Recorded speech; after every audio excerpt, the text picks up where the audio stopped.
చూడండి పిల్లలు ఎంత చక్కగా క్యారమ్ బోర్డు ఆడుతున్నారు. స్కూల్లోనే ఇలాంటి విద్య చాలా చాలా అవసరం. అలాగే వీడియో చివరి వరకు చూడండి గైస్. చుట్టూ ఆ గ్రామంలో ఉన్నటువంటి ప్రకృతిని నేను వీడియో తీశాను. అద్భుతంగా ఉంది చూడండి. చెట్టు కూడా ఎంత అద్భుతంగా ఉంది. ఆ లైటింగ్ వేసిన తర్వాత చెట్టుకి కలరే మారిపోయింది. ఊరబ్బాయి ఛానల్ని మీకు నచ్చితేనే సబ్స్క్రైబ్ చేసుకోండి గైస్. చూడండి గైస్, మామిడి తోట పూత అయితే భలేగుంది. ఇదిగోండి, ఇది మొత్తం అడవి తోట. ఈ మామిడి తోట మధ్యలో చూడండి ఈ రెండు చెట్లు కూడా కనబడుతున్నాయా? ఇవి పనస చెట్లు. బాగున్నాయి ఫ్రెండ్స్. బాగుంటే కామెంట్ చేయండి. మీరు కూడా మీ తోట మధ్యలోనా లేకపోతే మీ గట్ల మధ్యలో మీరేమైనా ఇలాంటి మొక్కలు ఉడుచుకుంటారా? కామెంట్ చేయండి గాయస్. చూడండి, పూత అయితే సరైన వర్షాలు లేక రాలిపోతుంది గాయస్.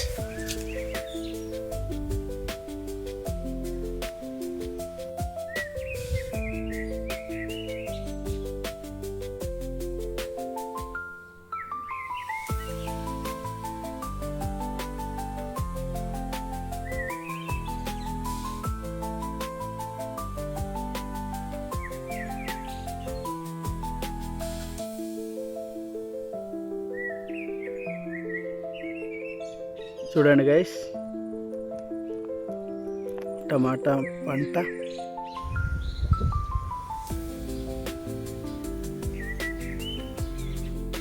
అండి అందరికీ నమస్తే.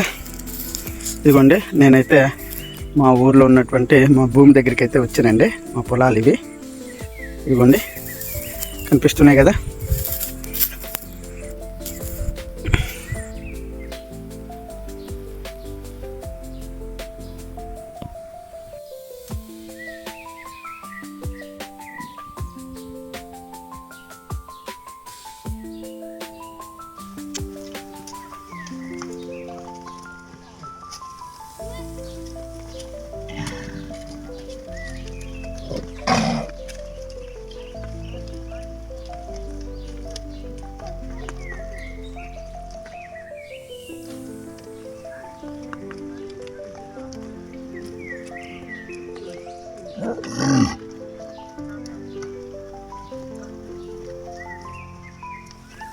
మా గ్రామంలో చూడండి, పశువుల కాపర్లు సాయంత్రం అయ్యేసరికి ఈ విధంగా తోలుకొని వస్తారండి.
చూడండి గైస్, నీలగిరి చెట్లు ఎలాగ ఉన్నాయో. అబ్బబ్బబ్బబ్బబ్బ, చూడండి, మనం ఎక్కడో చైనా దేశాల్లో చూసినట్టుంది కదా. అద్భుతం, అమోఘంగా ఉంది గైస్. చాలా చాలా నచ్చింది నాకైతే. మీకు నచ్చిందా లేదా కామెంట్ చేయండి గైస్. ఇలాంటి మరిన్ని వీడియోల కోసం నా ఛానల్ని సబ్స్క్రైబ్ చేసుకోండి గైస్. చూడండి చూడండి చూడండి చూడండి చూడండి. I like you.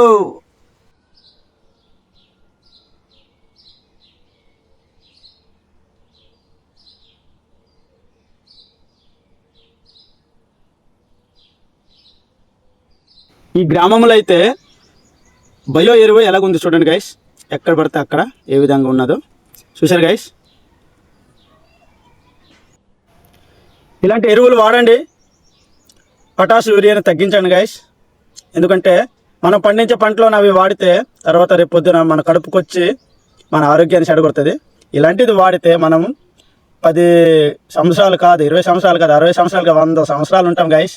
ఇలాంటిది వాడండి పంటలకు. చూడండి గైస్, మామిడి తోట పూత అయితే భలేగా ఉంది. ఇదిగోండి, ఇది మొత్తం అడవి తోట. ఈ మామిడి తోట మధ్యలో చూడండి, ఈ 2 చెట్లు కూడా కనబడుతున్నాయా? ఇవి పనస చెట్లు. బాగున్నాయి ఫ్రెండ్స్. బాగుంటే కామెంట్ చేయండి. మీరు కూడా మీ తోట మధ్యలోనా లేకపోతే మీ గట్ల మధ్యలో మీరేమైనా ఇలాంటి మొక్కలు ఉడుచుకుంటారా? కామెంట్ చేయండి గాయస్. చూడండి, పూత అయితే సరైన వర్షాలు లేక రాలిపోతుంది గాయస్.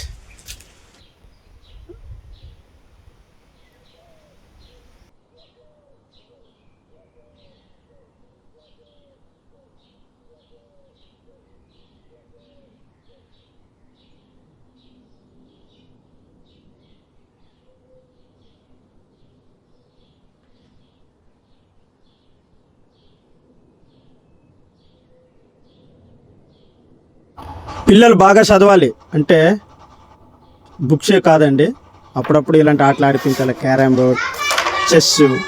పిల్లలు ఏమేమి ఆటలు అయితే ఆడతారో వాళ్ళ కొరకు ప్రత్యేకించి 1 గంట కేటాయించాలండి. ఉదయం నుంచి సాయంత్రం వరకు చదువు చదువు చదువు చదువు అనేసి స్కూల్లోనే ఇంటికి వచ్చిన తర్వాత తల్లిదండ్రులు ఒత్తిడి చేస్తే పిల్లలకి చదువు రాదండి. అప్పుడప్పుడు ఇలాంటి ఆటలు ఆడిపిస్తే పిల్లల్లో జ్ఞానం పెరుగుతుంది, జ్ఞాపశక్తి పెరుగుతుంది, యాక్టివిటీ పెరుగుతుంది, వాళ్ళు ఆరోగ్యంగా ఉంటారు. ఇంటి దగ్గర స్కూల్లోనే ఒకటే చదువు అనేసి అంటే వాళ్ళ బుర్రలు మొద్దుబారిపోతాయి. ప్రతి స్కూల్లో కూడా ఇలాంటి యాక్టివిటీస్ పెట్టాలి. ఇక్కడైతే పిల్లలు అద్భుతంగా ఆడుతున్నారు, నేను చూసి చాలా షాక్ అయ్యాను. అందుకని ఈ వీడియో తీసాను గైస్. మీకు నచ్చితే షేర్ చేయండి, లైక్ చేయండి. మరిన్ని ఇలాంటి వీడియోస్ కోసం ఊరాబాయ్ ఛానల్ని సబ్స్క్రైబ్ చేసుకోండి గైస్. చూడండి, పిల్లలు అయితే అద్భుతంగా ఆడుతున్నారు. చూసారా గైస్? ఇదిగోండి, ఇలాంటి ఆటలు మీరు ఎప్పుడైనా ఆడారా? చూడండి, ఇటు నుంచి అటు నుంచి. ఇదిగోండి, చెస్ ఆడడం వల్ల బ్రెయిన్లో మెమరీ పవర్ పెరుగుతుందండి. చాలా కూల్గా ఆడుకోవచ్చు కూర్చొని. ఇటు జరపాలి, ఎలా జరపాలి, ఏ కాయంతో కొట్టాలి అనేసి మేము చిన్నప్పుడు అయితే ఆడేవాళ్ళం. 90sలో ఉన్న కిడ్స్ అయితే ఇలాంటివి బాగా ఆడేవారు. ఇప్పుడు రాను రాను ఇలాంటి ఆటలు చాలా దూరం అయిపోయినాయి. ఇలాంటి ఆటలు టీచర్స్ కూడా నాకు తెలిసి ఇంచుమించు టీచర్స్ కూడా ఈ రోజుల్లో రాదు అనుకుంటాను నాకు తెలిసి. చూడండి, అమాయకపు ముఖాలు పిల్లలవి చిన్నప్పుడు ఏ విధంగా మనం ఉన్నాము ఒకసారి కామెంట్ చేయండి గైస్. మీరైతే చిన్నప్పుడు ఎలా ఉన్నారు? స్కూల్లోన బాగా ఆడుకునే వాళ్ళ, బాగా చదువుకునే వాళ్ళ, బాగా అల్లరి చేసేవాళ్ళ అనేది ఒకసారి కామెంట్ చేయండి గైస్. ఈ పిల్లల్ని చూస్తుంటే నా చిన్నప్పుడు గుర్తుకొస్తుంది. స్కూల్లోనే నేను ఈ విధంగా ఉండేవాడిను. మీరైతే ఎలా ఉన్నారు కామెంట్ చేయండి గైస్. నాకైతే ఈ పిల్లల్ని చూసి నా చిన్నతనమే గుర్తుకొచ్చింది, నా చైల్డ్హుడ్ గుర్తుకొచ్చింది. చాలా చాలా హ్యాపీ. చూడండి, ఇక్కడ చూడండి గైస్, ఆ ఊర్లో అయితే కర్రలు ఏ విధంగా పోగు చేసుకుంటున్నారో. సమ్మర్ వస్తే చాలు, సమ్మర్ అయిపోయిన తర్వాత వర్షాకాలం కదా, వర్షాకాలంలో కర్రలు పోయి ఉన్న వాళ్ళు ఇబ్బంది పడకుండా ఈ ఎండాకాలంలోనే కూర్చుకుంటారండి. అదే కూర్చుకొని వర్షాకాలానికి ఎలాంటి ఇబ్బంది పడరు అన్నమాట. చూడండి కర్రలు.